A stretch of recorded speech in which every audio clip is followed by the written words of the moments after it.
Hey, welcome. So today we are diving into a concept that, let's be honest, we all think we get, but we often get wrong: power. We tend to picture it as just raw strength or tons of money or a fancy title, but that's really just scratching the surface.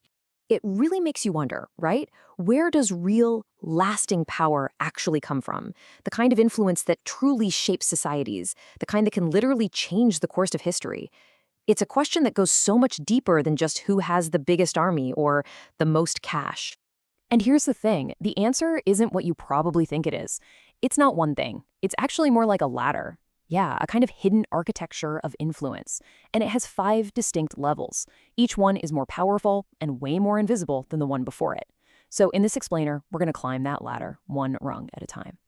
Okay, so to get this, we have to start from the absolute ground floor. We're going to build this idea from scratch, starting with the most basic, most gut-level form of power, one that every single one of us has already used. This is level 1. We're calling it direct power, and it's exactly what it sounds like. It's the power that lives right inside of you.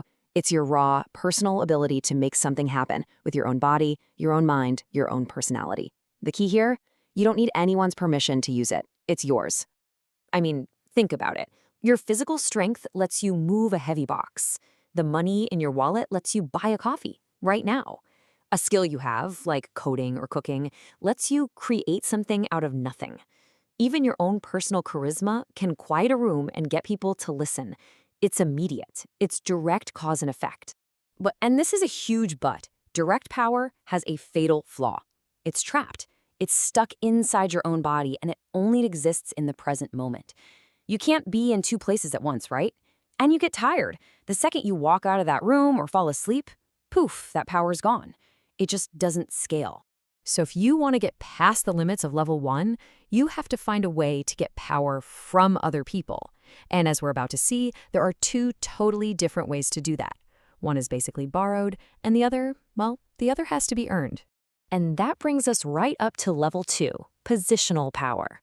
This is the power that comes with a title, with a role. Think of a manager or a judge or a police officer. People listen to them, not really because of who they are as a person, but because of the uniform they wear or the fancy office they sit in. You're basically borrowing authority from a larger institution. And this really gets to the heart of the problem with it. Positional power is super fragile.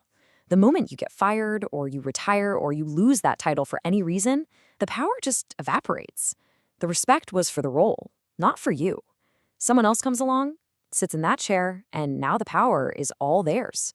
Now, contrast that with level 3, relational power. This is totally different. This is influence that you actually earn. This is when people follow you not because they have to, but because they genuinely want to. They trust you, they respect your reputation, they value the connection they have with you. This kind of power, it grows slowly, It's all about consistency, building real connections, and showing up for people over time. And because this power is attached to you as a person, it doesn't disappear if you lose your job. Your network, your reputation, that stuff moves with you. It's yours to keep. So the difference is pretty stark when you lay it out. Positional power comes from an institution. Relational power comes from people. One is just given to you, appointed. The other has to be earned, which means one is incredibly fragile and the other is so much more resilient.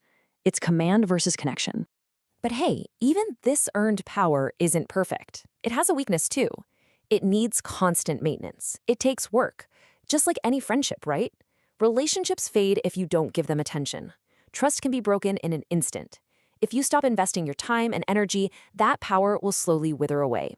All right, now we climb higher. We're getting to the most powerful, most potent levels of all.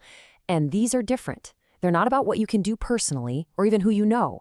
No, these are about the invisible systems and forces that shape our entire reality, often without us having any clue. So just imagine this for a second. What if you could set up a system where power worked for you, automatically, 24/7, whether you were even there or not? Well, that is level 4, structural power. This is power that is literally built into the architecture of our society. It's baked into the rules, the laws, the institutions. The system itself is actually designed to produce certain outcomes, to favor certain people, and to keep advantages going, all on its own. And this stuff is everywhere. Think about how zoning laws can wall off neighborhoods by wealth, or how school funding that's tied to local property taxes gives some kids a huge head start, or how algorithms are deciding what news and information you even get to see. The scary part? No single person has to actively enforce it. The structure just does the work by itself. But here's the crucial thing to remember. As durable as this kind of power is, it's not permanent. It's not invincible. After all, it was built by people, and that means it can be taken apart by people. Laws can be changed, institutions can be reformed, the rules can be rewritten. Okay, now listen to this idea for a second. This is the doorway to the final and by far the most profound level of power. A level where you don't just control what people do, you actually control what they believe is right. And here it is, the top of the ladder. Level 5, ideological power. This is the power to shape what a society considers common sense. It's the ability to define the stories we tell ourselves, the cultural myths we live by, the core beliefs about what's true or normal or good. When you have this power, you don't need to force anyone to do anything because they will enforce your worldview for you. This power is all around us. It's in religions that guide the daily lives of billions. It's in the idea of patriotism that convinces people to fight and die for lines on a map. It's in the media, which frames what we should care about.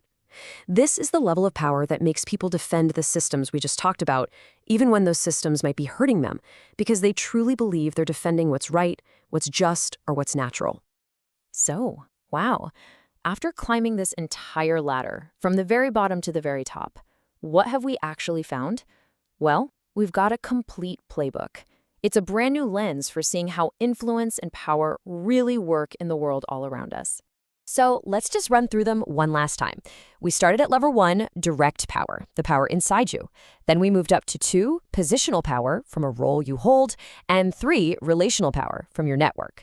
Then we hit the invisible systems, 4, structural power, from the rules of the game, and finally, at the very top, 5, ideological power, the power of belief itself. And all of that, it leaves us with one final, unavoidable question. Now that you can see this architecture, now that you can see the strings behind the curtain, take a good look around, in your life, in your job, in your country, and ask yourself, who's pulling them?